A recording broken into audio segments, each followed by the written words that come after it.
everyone. My name is Lena. And I am Shantae. And we are Our Legacy. Welcome, welcome. We had a little technical difficulties, but we're right back at y'all right now. But before we get started, in case you have any future questions, while we're going to be talking a lot today, I'm going to show you a little bit of information for our organization. It is called Our Legacy. You can call us off time at 773-303-5846, and our website is ourlegacynpo.com. We have a Facebook, and if you can see all those other things, you can check that out. Now, today I'm going to move a little slower. My auntie said I talk too fast. And then when I looked at the video, I'm loud. So, forgive me if I'm a little loud and I talk a little fast. That's just part of who I am. But I'm going to give you a brief overview of what we do. Our Legacy is a nonprofit organization. We're a 501c3 organization. It was founded by myself and my sister, Shantae here. Yes. And along with my brother, he's on the phones, Alonzo. We decided to take our legacy and do some great things. Our mother passed on October the 22nd, so we're very dedicated and very into what we're going to be doing. So we're going to have a great topic today. Absolutely. But we have some great activities that we take part in. We take part, if you see her shirt, the Hello campaign. Yes. We do archery. We do a community cleaning green. We do a variety of things. You guys will learn about those things throughout the show because we're going to be here for about 12 weeks. But I'll let Shantae go ahead and tell you a little bit about herself. Yes, so I am Shantae, and I am the co-founder of Our Legacy. And, just a little bit about me is that I have a strong passion for the community. Yes. I think there is a strong need for connecting with our people in the community and educating our community in the areas that we need help in, such as community beautification, yes. Violence, crime, all yes. those things that we are dealing with even today. So I'm very compassionate about that, and so it is befitting to be a part of an establishment or organized organization where we can use our creative juices, I'll say for lack of terms, to benefit our community in ways that we know how to reach our community. Exactly. So I feel great and honored to be a part of this organization that we established together, because I believe we're going to do great things, and yes. we are doing great things. We have done great things. Like my sister said, we've been always for the community for a very long time, and we've done many different projects and programs throughout the years. Right. And it is the only thing it can do now is just continue to get better. We can get better and become stronger. Excuse me for stumbling on my words. And that's why we have the organization called Our Legacy. We want to leave a legacy on what we're doing because we want to empower people. My mother left a legacy, an impression on me, and we want to take the information, the resources, and her passion and give it to other people and bring that out into other people. So today's topic is going to be nature versus nurture. Okay. Good topic. Now, most people ask what is nature versus nurture, and I have my little notes here. So you can take it as nature is about the mind and the body. Okay. You can look at nurture and you're talking about your behavior. So nature talks about what you inherit, your genes. Okay? Passed down from what you were born with. Generation. Nurture talks about your environment. Now, how does that relate to the Black community? So today's topic is nature versus nurture in the Black community. And for me, that's a very deep subject because we are dealing with some great times in 2018. If you guys can remember, last week was the anniversary of Martin Luther King's death. Okay? So, he fought hard, he fought passionately, but he died to get us the rights that we have right now. And now what I want to encourage people that we have to continue that on. So let's talk about nature versus nurture. Let's talk about our environment and how we were born, and then it's going to slide in and what Martin Luther King has done to develop what we have going on. So right now, if you look at 2018, we're looking at how in your community, if you're looking at impoverished communities in the Black community, let's look at nature. Let's look at what we are born with, what we are born into, how we're eating, how we're behaving, the genes we're passing down to our children into community, how we behave, the environments that we in, the genes that we have, we're passing down high blood pressure, we're passing down diabetes, we're passing down mental illness, we're passing down stresses. So these are things that we are passing down to our children, correctly? And then when they get into the world, they're now coming into an environment. So first they deal with the nature. They are born. We're born into our communities. We're born with our eyes and how we look and what's going on. We're born with different things. But once we get here, we nurture that. Nurture takes over. Our environment determines who we're going to be. So when I talk to people about nature versus nurture, we're going to talk about we were born in a situation. I was born in a impoverished, poor community not far from here, literally up the street, okay? I also live in an impoverished community. Yeah. But that impoverished community, I have to fight hard each and every day to not be a victim and a product of my impoverishment. And everybody is not as lucky as I am. Every day we walk out the door, it is a fight for individuals to deal with what the community that they're in, that environment. Now, they were born into the situation, they was born with the things that they have, but then once they're born, they're nurtured and taken, and their environment develops who they are. Go ahead. I was just going to say, a lot of that has to do with not being educated of the fact that we are born inherently with these different issues. Is passed down from stress is passed down. If you guys don't hear me and hear her, you pass that down when you're struggling and fighting, and you have this child inside of you. You pass all those problems down and into your child. Right. And I just wanted to say, I don't think we are educated, because if we were, we would be consciously aware and try to turn that around. Right. And I'm going to say this, and I want you guys to hear my passion. I want you to hear my voice. And I want you men out there to hear me right now that it is life and death for our children. I kid you not. I'm not talking just to talk. It is life and death for our children. We have to make some changes. We have to sacrifice as a community. So nature versus nurture. We're born into a situation. We're born in how we're going to look. From our parents, we pass that down. But while we're in the womb, the environment around us is developing who we're going to be, what we're going to inherit, and the things that we hear while we're in the stomach. Then once we come out, we're still in an environment that's we're in poverty.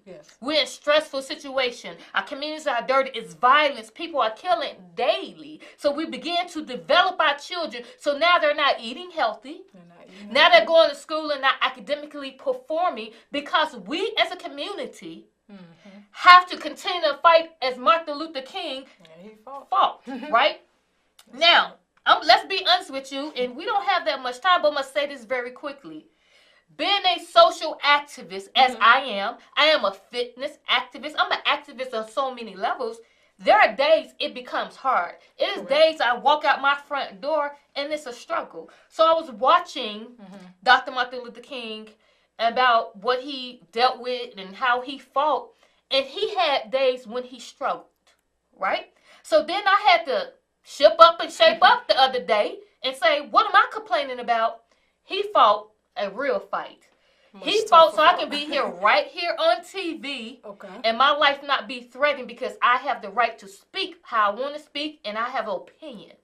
So therefore I had to stop for a second and say, look, there are people like himself, other leaders, females, men, Malcolm X. There's plenty of people that I can name, but right now I'm talking about Malcolm. I use him not Malcolm Martin as an example, that his life is threatened every day to fight for our rights. And also I've learned, and I'm sure I was lightly told this, that in 1966, he came to Chicago. He lived in Chicago. He lived in an impoverished community. And he marched. And in his march, he stated that Chicago was the worst place he had been that showed a whole bunch of evil. Most integrated. Right? I mean, most segregated. It was evil and strong and racist, right? Most racist. Now, the things I'm going to say is not to necessarily deal with other races against black people. It's more that I'm going to give you information to promote you. We have to take care of ourselves, right? Mm-hmm. I am a product of impoverishment. I'm a product of poverty. I'm a product of gangs. All the things that you can. I have a story to tell. But I made a choice to not let that grab me and take hold of me and control who I am. I was lucky. I had my mother there and I had other people there to support me. There are people in my community, in your community, who need you right now, right today, to grab them and support them and sacrifice to change over. Now, many of you guys are going to say, why I have to do that? What's the point? Why I have to make that sacrifice? Because it is needed. Before we can complain and talk about what other people do, we have to take care of what's going on in our communities. The tools are there. We have to take advantage of those tools, use those tools for our own to fix our community. So I'm going to give you an example. My community, the Woodlawn community, is 77% low income. Do not own their own. I live in a community, a huge Woodlawn community, and this is information I got from the One Woodlawn organization. I went to a community meeting, and it says that the stats in my community, that 77% of people are low income. We know what happens when we don't have the resources and the tools that happens in the community. Violence, gangs, drugs. Now, we can do common sense things to better our community. Just because people say you poor doesn't mean that you got the litter everywhere in your community. Right. That doesn't mean that your kids have to have to fail academically. Just because we are in a poor environment. Okay, that doesn't mean that you have to eat at every fast food restaurant 7 days a week, 3 times a day. So we don't have to be a product of our environment. We don't have to be a product in our environment. My mother was poor. I was poor. But I can tell you right now, I did not know I was poor. I promise you. And I ate at all these. Let me tell you, all those. Come on now. I didn't know I was poor until I became a teenager and went to high school. My mother took care of me. She cooked. She cleaned. All those good things. But before I keep rambling on, do you have more things to say? We're going to go ahead and let our brother come in a little bit and speak a little bit. Go ahead. I can talk, y'all. Y'all know. And I'm loud. My auntie told me I was too loud last time. And then I need to talk a little slower. No, just pretty much, like she said, we do not have to be a product of our environment. Just because we live in what she's talking on, be working on poor, impoverished areas and neighborhoods doesn't mean we have to act out on that poverty. Right. We don't have to litter. We don't have to treat each other disrespectfully. We don't have to commit crimes and do all of these things that entails what impoverishment is. Right. You know, we just don't have to. We can defeat that. We can defeat that. What I'm going to go ahead and give you have some more to say? But I think that's about it for now, but it was good. I'll see you all next time. We're going to switch out, and then our brother's going to tell us if we're going to get more time or something like that. You can actually get out there. So I'm going to play a little excerpt from Martin Luther King from our website, OurLegacy.npo.com. So I'm going to go ahead and get to that right quick. Let me get to that web thing. This is our website. I'm going to play this little video right quick. Let me see if I can do it. Like anybody, I would like to live a long life. Longevity has its place. But I'm not concerned about that now.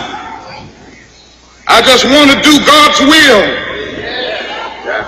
And He's allowed me to go up to the mountain. And I've looked over and I've seen the promised land. I may not get there with you, but I want you to know tonight that we as a people will get to the promised land.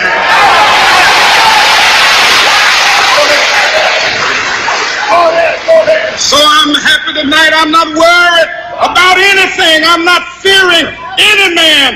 Mine eyes have seen the glory of the coming of the Lord. All right, now we have my brother back with us, Alonzo. Hey, everybody. And again, we're talking about nature versus nurture, and then now we into that piece about Martin Luther King and what he has done for our community. And I'll go ahead and allow. So we are brothers and sisters, but he spent most of his time down south in Memphis, Tennessee. So he has more of a little bit understanding because he got a little bit more of that Martin Luther King knowledge because that's where Martin Luther King was assassinated. And today he reminded that in the same hotel that our Martin Luther King was killed in, our uncle died in. Yeah. He died in that hotel. It was an unfortunate situation. Life was hard for my uncle, and so he passed in the hotel. But he can tell you about, you was telling me earlier about one of the reverends telling you that day and how it went. Oh, yeah. You're talking about his last speech. Days, Martin Luther King. That speech. Well, the story goes that, and I heard this story directly from the Reverend Samuel Billy Kyles, who was there with him the night of that speech, and there the night he was assassinated. The story goes King had gone to Memphis, of course, for the sanitation workers strike, and the first time that he went, it didn't go well. There was some violence, there was some protests, and they urged him not to go back. He was determined to go back. He said, "No, we can't show them this weakness. We have to show them that we can successfully do a non-violent march." So, long story short, he goes back. The night that he gave that speech, he originally wasn't going to go to the church to give the speech. It was raining. It was bad weather. He wasn't feeling well. So when they got to Mason Temple, Reverend Kyles called him and said, "Man, you're going to have to come, because these people are just shouting, 'We want Martin, we want King, we want King.'" So Dr. King, the Lorraine Motel was not too far from the church, so he drove to the church, and he was tired, he didn't feel like it, but that's the speech we most remember. That's the speech we most remember more. And the reason why I bring that up, because Martin Luther King fought hard for our rights, okay? And I'm going to show a quick video of his time here in Chicago. All right, so I'm going to go back to this web right quick, and hopefully I got it queued up at the right time. Let's see. I'm immune to it. Okay, I think I'm going to cue it a little bit right here. Let's see. Oh, I've been hit so many times, I'm immune to it. How do you feel about this reception? All right, so we'll have to wrap this up, you guys. Thank you, guys. We're sorry we weren't able to hear any of your calls, but next week is going to be better. So hopefully you guys tune in with us next week. It was a great conversation. If you want to continue this conversation, take the opportunity to go ahead and visit us at the website. And at our website, call us in. And lastly, I'm going to say this because this is very important. Let's go to my website. I want you guys to go here quickly to our community resources. There are a lot of resources here, a lot of events that's going on in the community. I need you guys to check that out. Please go here and visit. You may be able to utilize those resources. So thank you guys again. Thank you for joining us. And we had a great show. I'm definitely excited to be here for a couple of more weeks. And as I say, deuces. Peace out. Talk to you guys next week.